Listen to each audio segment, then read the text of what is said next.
Welcome back to my channel Kinthal Padma vlogs అండి. అందరూ ఎలా ఉన్నారు, బాగున్నారా? నేనైతే చాలా బాగున్నానండి. ఈరోజు అయితే వ్లాగ్లోకి అయితే వెళ్ళిపోతాం. ఈరోజు అయితే సింపుల్గా కోడిగుడ్డు మునక్కాయ కర్రీ అయితే చేస్తున్నానండి. చాలా టేస్ట్గా ఉంటుంది. టమాటా వేసి కొద్దిగా చింతపండు పులుపు కూడా యాడ్ చేసుకున్నాం. చాలా టేస్టీగా ఉంటుంది. మునక్కాయలు అయితే ఈ సీజన్లో చాలా మనకి చక్కగా దొరుకుతాయండి. మునక్కాయలు అయితే చక్కగా తీసుకోండి. ఎందుకంటే మునక్కాయలు తీసుకోవడం వల్ల మనకి కాల్షియం బాగుంటుందండి. నడు నొప్పి అలాంటివి ఏమీ రావు. నెక్స్ట్ మునగాకులో అయితే మనకి 300 రకాలైన పోషక విలువలు అయితే ఉంటాయండి. అందువల్ల మనం కంపల్సరీగా మునగాకు కూర తీసుకొని ఏదో ఒక విధంగా పప్పులో కానీ ఫ్రైలో కానీ యాడ్ చేసుకుంటూ తీసుకోవడం అయితే చాలా బెస్ట్ అండి. నేనైతే మునగాకు పొడి చేసుకొని ఫ్రిడ్జ్లో స్టోర్ చేసుకొని దోశ పైన అన్నింటిపైన చల్లుకుంటూ తింటామండి. ఎలాగోలా మన బాడీలోకి అయితే మునగాకు పొడిని అయితే పంపించుకోవాలండి. మీకు దొరికినట్టుగా అయితే మునగాకు ఫ్రెష్గా దొరికితే మునగాకు తెచ్చి వండుకోండి. మాకైతే ఈరోజు మునక్కాయలు తీసుకొచ్చారండి. ఈరోజు కాదు, 5-6 డేస్ అయిపోయింది. మా హస్బెండ్ వాళ్ళ ఫ్రెండ్ తీసుకొచ్చి ఇచ్చారు. వాటితో అయితే నేను మునక్కాయ కోడిగుడ్డు కర్రీ చేస్తున్నానండి. మునక్కాయ కోడి కూర కూడా కర్రీ చేసి పెట్టానండి. అది చాలా బాగుంది. ఈరోజు అందుకనే మునక్కాయ కోడిగుడ్డు కూర అయితే చేసి పెడుతున్నాను. మునక్కాయలు కూడా మన స్టోరేజ్ చాలా చక్కగా ఉంచుకోవచ్చండి. ఏం లేదు, మునక్కాయలు తెచ్చాక ఇలా కట్ చేసి పెట్టుకుంటే ఇది నేను కవర్లో ప్యాక్ చేసి పెట్టుకున్నాను. మాకైతే పల్లెటూరు నుంచి మా హస్బెండ్ వాళ్ళ ఫ్రెండ్ అయితే తీసుకొచ్చారండి. 10 డేస్ అయిపోయిందండి. 10 డేస్ అయిపోయినా చక్కగా 10 డేస్ అవ్వదు కానీ 5-6 డేస్ అయ్యింది. చక్కగా ఉన్నాయండి. చూడండి, మీకు కనిపిస్తుందా? చాలా ఫ్రెష్గా ఉన్నాయి. ఇలా కట్ చేసి పెట్టుకుంటే మనకు 1 or 2 వీక్స్ వరకు చక్కగా ఉంటాయండి. పప్పులో కానీ లేదంటే కోడిగుడ్లో కానీ లేదంటే చక్కగా టమాటా వేసి కర్రీలాగా లేదా ఉల్లిపాయలు వేసి దగ్గర ఎగురులాగా రకరకాలుగా మునక్కాయతో అయితే మనం చేసుకోవచ్చండి. చాలా బాగుంటుంది. హెల్త్కి కూడా చాలా మంచిది. వీక్లీ 1 టైం అయినా చక్కగా తీసుకోండి. మన చికెన్ మటన్ కన్నా ఇది చాలా మేలు చేస్తుందండి. అందుచేత నేను మునక్కాయలు అయితే ఎక్కువగానే ఇంట్లో యూజ్ చేస్తానండి. ఏదో ఒక రకంగా అయితే తింటాము. మునగాకు పొడి కూడా నేను దోశ పైన చపాతీ పైన నెక్స్ట్ ఉప్మా చేసేటప్పుడు ఉప్మా పైన చల్లేసుకొని తినేస్తామండి. ఒక ఫ్రెండ్స్, ఈరోజు అయితే వ్లాగ్లోకి వెళ్ళిపోతాం. మీకు కర్రీ ఎలా చేయాలో చేసి చూపిస్తాను రండి ఫ్రెండ్స్. కోడిగుడ్డు మునక్కాయ కర్రీ అయితే చేసుకున్నాను చెప్పాను కదండి. దానికోసం అయితే నేను గుడ్లు తీసుకున్నానండి. కోడిగుడ్లు తీసుకొని స్టవ్ ఆన్ చేసుకొని కోడిగుడ్లు బాగా దానిపైన పింక్ రావాలంటే ముందు మనం సాల్ట్ యాడ్ చేసుకోవాలండి. ఉడకబెట్టుకోవాలి. ఒక 10 minutes ఉడకబెట్టుకుంటే చక్కగా కోడిగుడ్ల పైన పింక్ నీట్గా ఊడి వచ్చేస్తుందండి. చాలా ఈజీగా పింక్ ఊడాలంటే మనం సాల్ట్ అయితే యాడ్ చేసుకోవాలండి. 10 minutes అయితే బాయిల్ చేయించుకుందాం. కోడిగుడ్డు మునక్కాయ కర్రీ కోసం అయితే ముందు మనం ప్యాన్ పెట్టుకొని ఆయిల్ అయితే వేసుకుందామండి. ఆయిల్ అయితే వేడవ్వాలి. ఆయిల్ హీట్ అయ్యాక మనం ఆయిల్లో కొద్దిగా పసుపు అయితే యాడ్ చేసుకోవాలండి. పసుపు వేసుకుందాం. పసుపు అయితే వేసుకున్నానండి. ఆయిల్ కొద్దిగా వేడయ్యేలోపు ఈలోపు అయితే మనం గుడ్లు అయితే చక్కగా తొక్క తీసుకొని పక్కన పెట్టుకున్నానండి. కర్రీ కోసం అయితే పచ్చిమిర్చి, కరివేపాకు, పెద్ద సైజు ఉల్లిపాయ అండి చిన్న పీసెస్గా కట్ చేసి పెట్టుకున్నాను. నెక్స్ట్ 4 టమాటాస్ అండి, ఒక మీడియం సైజ్ టమాటాస్ చిన్న ముక్కలుగా కట్ చేసి పెట్టుకున్నానండి. మీరు మిక్సీ కావాలంటే మిక్సీ కూడా ఎక్కువ గ్రేవీగా కావాలంటే మిక్సీ వేసుకోండి, ఇంకా గ్రేవీగా వస్తుంది. చపాతీలోకి తినాలంటే మిక్సీ వేసుకుంటే గ్రేవీ ఎక్కువగా వస్తుందండి. నేను కూర కోసం అండి ఇది చేసుకున్నాను. అంటే నేను రైస్లో కలుపుకొని తింటాను కదా, అందుకోసమని ఇలా చిన్న పీసెస్గా కట్ చేసుకున్నాను.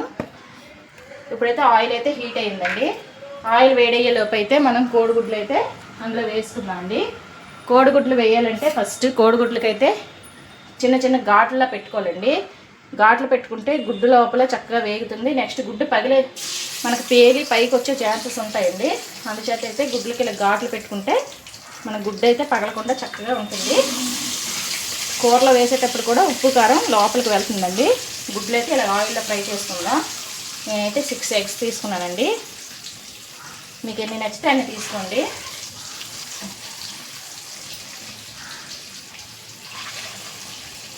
గుడ్లు వేగేటప్పుడు కొంచెం జాగ్రత్తగా ఉండండి. ఆయిల్ అయితే పైకి చిందే ఛాన్సెస్ అయితే ఉంటాయి. కొత్తగా చేసేవాళ్ళు అయితే కొంచెం దూరంగా ఉండి చేసుకోండి. గుడ్లు అయితే వేగాలండి. గుడ్లు అయితే ఇలా కలుపుకుందాం. ఈవెన్గా అన్ని వైపులా బ్రౌన్ కలర్ వచ్చేంత వరకు ఫ్రై చేసుకున్నాం అండి ఎగ్స్ని. పసుపు వేసుకోవడం వల్ల మంచి కలర్ వస్తుందండి. ఎగ్స్ కూడా మంచి కలర్ వస్తుంది. ఫ్రై అయ్యాక చూపిస్తానండి. చూడండి, ఎగ్స్ అయితే చక్కగా ఫ్రై అయిపోయి ఇలా కలర్ వచ్చాక మనం ఎగ్స్ని అయితే బయట తీసుకున్నాం అండి ఒక్కొక్కటి.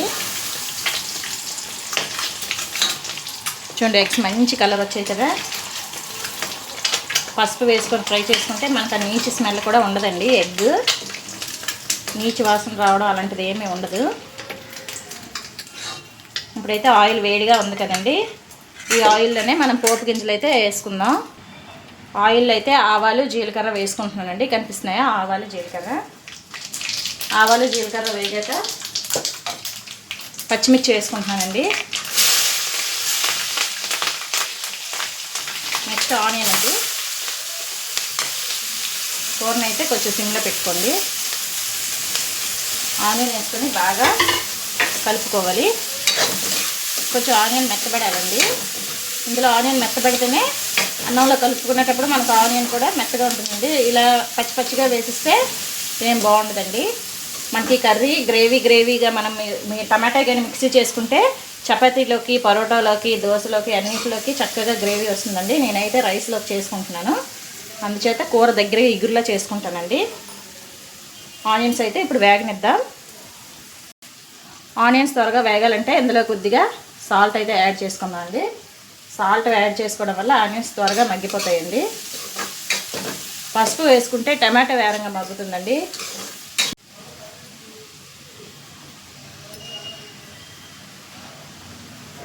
ఆనియన్స్ అయితే వేగుతున్నాయి చూడండి. ఆనియన్స్ అయితే బ్రౌన్ కలర్లోకి వచ్చాయండి, మెత్తబడిపోయి.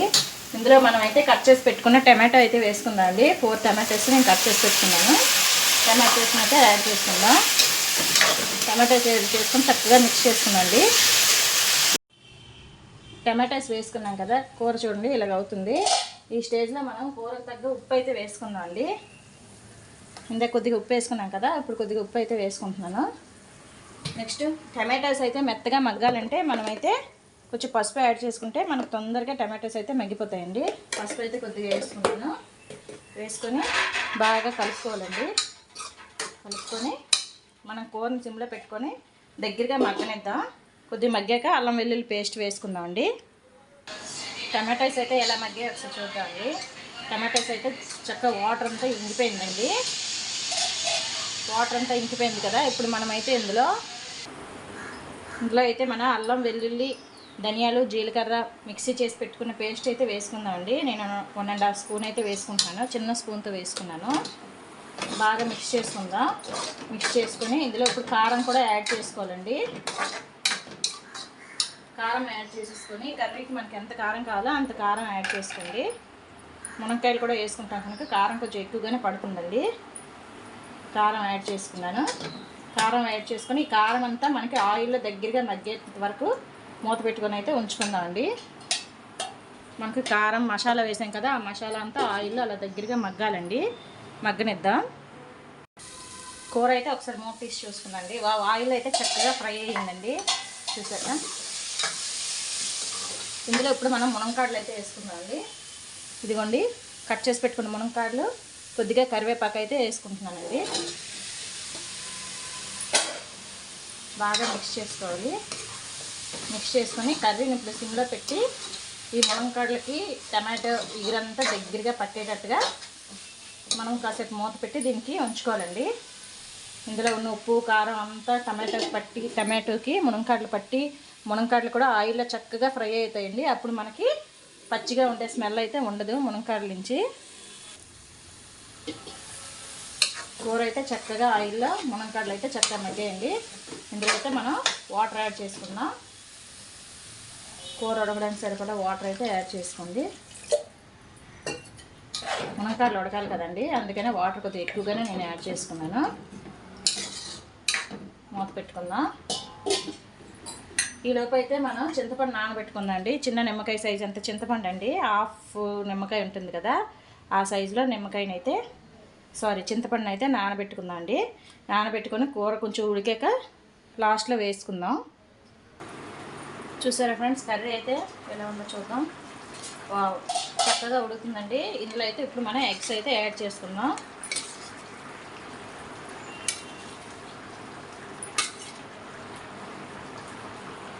ఎగ్స్ యాడ్ చేసుకొని నెమ్మదిగా కలుపుకుందాం అండి. మళ్ళీ మూత పెట్టుకుందాం. కూర అంతా మంచిగా దగ్గరగా ఉడకనిద్దాం. కర్రీని అయితే ఒకసారి చూద్దామండి. వావ్ చక్కగా దగ్గరగా అయిపోయిందండి. చక్కగా చూసారా, మునక్కాయలు కూడా చక్కగా మెత్తబట్టాయి. ఈ స్టేజ్లో అయితే ఇందాక మనం చింతపండు నానబెట్టుకొని పెట్టుకున్నాం కదండి, చింతపండు గుజ్జునైతే యాడ్ చేసుకుందాం. మీకు పులుపు ఎంత కావాలో అంత యాడ్ చేసుకోండి. ముందుగుండా వేసుకుంటే మునక్కాయలు ఉడకవండి, అందుకనే కూర కాసేపు అయ్యాక ఆఫ్ చేస్తాం ఒక 10 మినిట్స్లో. అనగా ముందుగుండా అయితే మనం వేసుకోవాలండి చింతపండు గుజ్జు. వేసుకున్నాక చక్కగా మిక్స్ చేసుకుందాం. ఇప్పుడు మీకు ఉప్పు కారం అన్నీ సరిపోయేలేవో టేస్ట్ చూసుకొని ఏవైనా సరిపోకపోతే యాడ్ చేసుకోండి. లాస్ట్లో అయితే garam masala powder, home made garam masala powder అయితే యాడ్ చేసుకొని స్టవ్ అయితే ఆఫ్ చేసుకుందాం. కాసేపు అయితే చింతపండు వేసాం కదా, ఇప్పుడైతే దగ్గరగా మగ్గనిద్దామండి. ఒకసారి మూత తీసి చూద్దామండి. చక్కగా ఉడికిపోయిందండి. దీంట్లో అయితే కొద్దిగా గరం మసాలా పౌడర్ అయితే నేను యాడ్ చేసుకుంటున్నానండి. ఒక 1/2 స్పూన్ అండి వేసుకొని బాగా మిక్స్ చేసుకుందాం. మిక్స్ చేసుకొని మూత పెట్టుకొని మసాలా అంతా కూరకు పట్టేటట్టుగా కాసేపు మూత పెట్టుకుందాం. మసాలా అంతా కూరకు చక్కగా పట్టి కూర అయితే దగ్గరగా అయిపోయిందండి. చూడండి, కూర అయితే చక్కగా దగ్గరగా వచ్చింది. ఈ స్టేజ్లో అయితే ఆఫ్ చేసుకోవచ్చండి. అన్నంలో కలుపుకోవడానికి చాలా బాగుంటుంది. ఇంతేనండి, కోడిగుడ్డు మునక్కాయ ఇగురు. చక్కగా ఇలా చేసుకోండి. వీడియో నచ్చినట్లయితే లైక్ చేయండి, షేర్ చేయండి, సబ్స్క్రైబ్ చేసుకోవడం మాత్రం మర్చిపోకండి. Okay friends, bye friends, bye.